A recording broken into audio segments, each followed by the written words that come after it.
जिस विचारधारा के लोग रेपिस्ट का फुल माला पहनाकर स्वागत करते हैं, हमने देखा है बिल्किस बानो की रेपिस्ट के इन्होंने कैसे स्वागत किया था। हमने देखा है उन्नाव और कटवा में कैसे इन लोगों ने रैली निकाली थी उन लोगों के सम्मान में। तो ऐसी विचारधारा के लोगों से आप क्या एक्सपेक्ट कर सकते हो? ये तो यही करेंगे। किसानों को इन्होंने बना दिया खालिस्तानी। शाहीन बाग में भी इन्होंने ऐसे ही कर दिया कि ये लोग तो बाहर से आए हुए हैं, बांग्लादेशी है, ये वो है। मेन मुद्दे से भटकाने के लिए ये होता है। अब यहाँ आप देखिए, एक मोहम्मद जुनैद भाई है, वो चाय पानी पिला रहे, खाना खिला रहे, उनके साथ हरप्रीत भाई है, वो सारा इंतज़ाम करे। और वो दोनों ही नहीं है, उनके साथ और 3-4 लोगों की टीम लगी हुई है। ये सारे लोग अपने आप से कॉन्टैक्ट्स बना रहे हैं लोगों से, और जो लोग खुद से डोनेट करना चाहते हैं उनके थ्रू खाना आ रहा है, पानी आ रहा है, फ्रूट्स आ रहे हैं। तो फंडिंग का मतलब क्या जरूरत है? यही हमारे लिए हमारे जोर शोरों से यार, मतलब मुझे समझ नहीं आ रहा है। धर्मेंद्र प्रधान को मैं किसी आतंकवादी कह सकते हैं? हम तो किसी के मौत के जिम्मेदार नहीं। धर्मेंद्र प्रधान तो सीधा 18 से 20 बच्चों की, स्टूडेंट्स की सुसाइड के लिए जिम्मेदार है, उनकी मौतों के लिए जिम्मेदार है। तो आतंकवादी कौन हुआ? मुझे तो लगता है आतंकवादी वो हुए। फिर हमें क्यों आतंकवादी कहा जा रहा है? अभी हम जंतर मंतर पर मौजूद हैं और जो सीजेपी का प्रोटेस्ट का आज 5वां दिन शुरू हो चुका है और रात के लगभग 1:30 बज चुके हैं। और इस वक्त अभी हम जा रहे हैं अभिजीत दीपके, जो कि सीजेपी के फाउंडर हैं। हम उनका इंटरव्यू करेंगे और उनसे सवाल पूछेंगे कि आखिर क्या धर्मेंद्र प्रधान इस्तीफ़ा नहीं देते हैं तो उनका प्रोटेस्ट कहाँ तक जाएगा। और धर्मेंद्र प्रधान ने जो आज देशद्रोही कहा है जो यहाँ प्रोटेस्ट कर रहे लोगों का, उन पर उनका क्या स्टैंड है, हम उन पर बात करने की कोशिश करेंगे। अभी हमारे साथ अभिजीत दीपके हैं जो कांग्रेस जनता पार्टी के फाउंडर हैं। हम उनसे बात करने की कोशिश कर रहे हैं कि धर्मेंद्र प्रधान ने आज एक बयान दिया है। इतने दिनों से वेट किया जा रहा था कि वो कुछ शायद संवेदना व्यक्त करेंगे उन बच्चों के प्रति जो जिन्होंने सुसाइड कर लिया है। लेकिन उन्होंने जब भी आज बात की तो उन्होंने डायरेक्ट एंटी नेशनल कहा है। इसको लेकर आप क्या कहेंगे? उन्होंने एंटी नेशनल नहीं, उन्होंने आतंकवादी कहा है।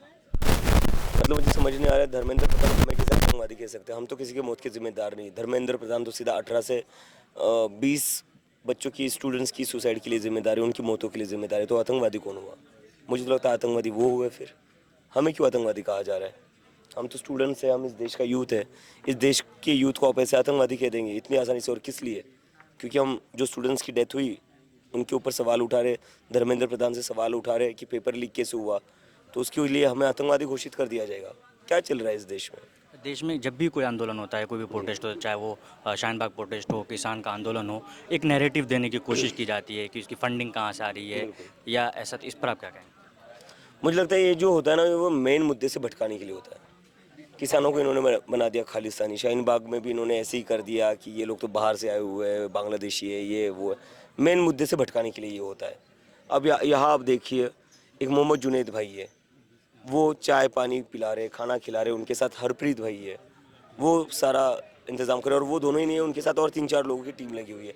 ये सारे लोग अपने आप से कॉन्टैक्ट्स बना रहे हैं लोगों से, और जो लोग खुद से डोनेट करना चाहते हैं उनके थ्रू खाना आ रहा है, पानी आ रहा है, फ्रूट्स आ रहे हैं।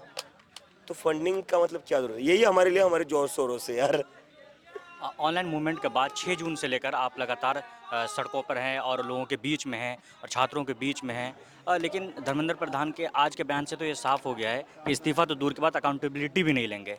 अब आप इस प्रदर्शन को किस तरीके से दिशा देंगे अब? नहीं देखते कब तक नहीं लेते, देखते हम भी देखते वो कितने जिद्दी है। अगर वो जिद्दी है तो हम भी जिद्दी है, हम भी अड़े रहेंगे।